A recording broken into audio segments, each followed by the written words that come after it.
sa Treasure Mountain. Ayan, may meron din po silang, marami po silang activities na dapat gagawin sa lugar na yan. Malawak yung area. For relaxing talaga siya. Then, marami po dyan nagka-camp. Nag-tent lang sila sa area na yon. May tent area din sila na pwede kayong matulog doon for the whole day. Yung binayaran po pala namin sa day tour is 180. Pero solid naman. Marami silang mga activities dyan sa paligid na yan. Ayan.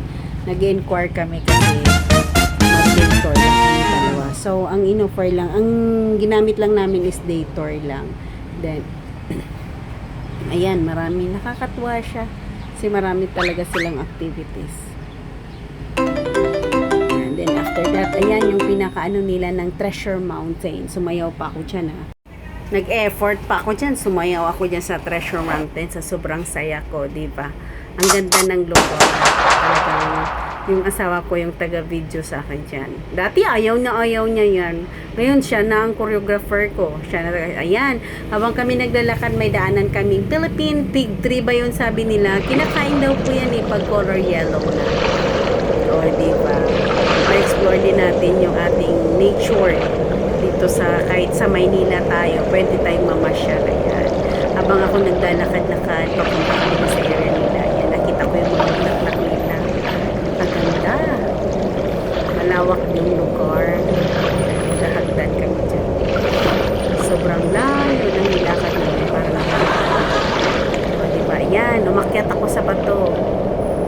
Nagpipicture-picture pa ako dyan.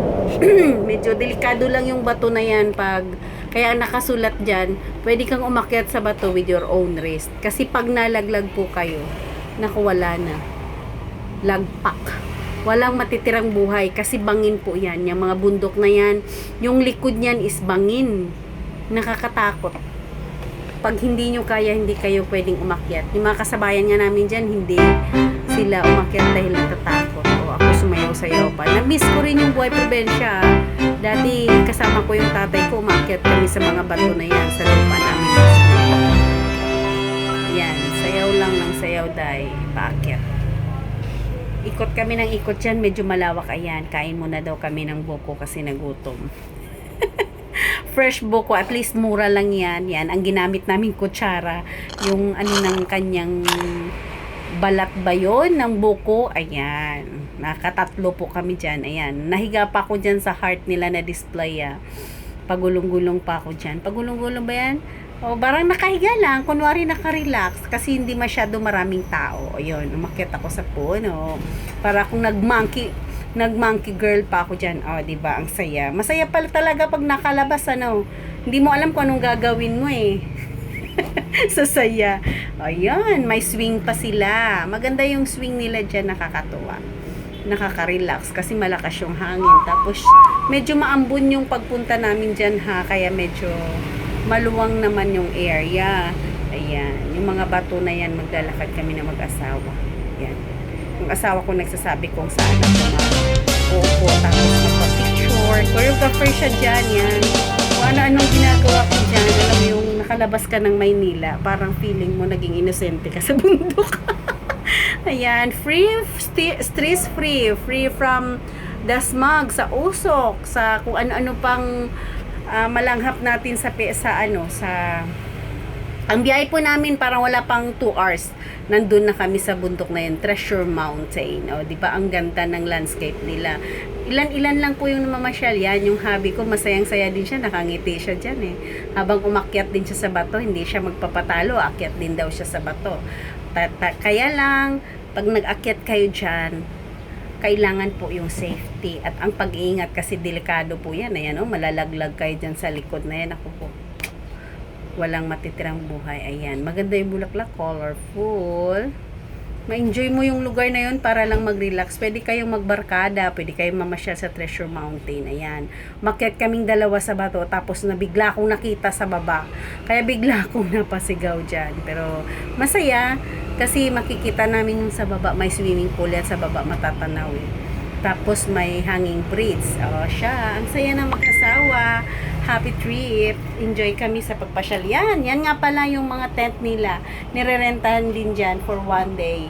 Namamasyal yung iba dyan natutulog. Ayan, yung mga tent area nila.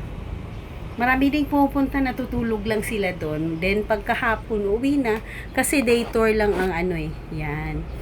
Yan. Umaakyat ako dyan sa hagdan na pakahaba. Ang daming steps, sumakit na yung tuhod ko. Pero sulit niyang pasyal dahil hindi siya mainit, tapos medyo nagre-rain shower siya dyan, o, diba? Dahan-dahan ako naglalakad paakyat. Kasi, pagod na. Pauwi na kami dyan sa time na yun. Sobrang lawak ng area. O, diba? Kaya, kung kayo may time lang naman, umakyat kayo sa Tanay. Dun yung Tanay Rizal namin niya inakyat. Masaya. Overlooking siya, makikita, madaanan namin yung ayan. Yan, paakyat tapos pababa na naman, papunta na kami yan pauwi yung time na yon. Enjoy naman kami mag-asawa. Kahit umulan, sige lang. May rain shower, pero alam mo nakakatuwa yung creation ni Lord dahil napaka-green yung mga plants na yan. Talagang inalagaan nila. Okay naman yung amenities nila, tapos nag-coffee time kami dyan sa lugar na yon, sa dulo. Yan, may coffee time. Medyo malawak talaga yung area niya. Sulit yung aming pasyal mag-asawa. Yun, nadaanan namin yung bulaklak na yan. Napakaganda. Amazing! God created that. It's so amazing. Ayan. Pabalik na kami sa Treasure Mountain.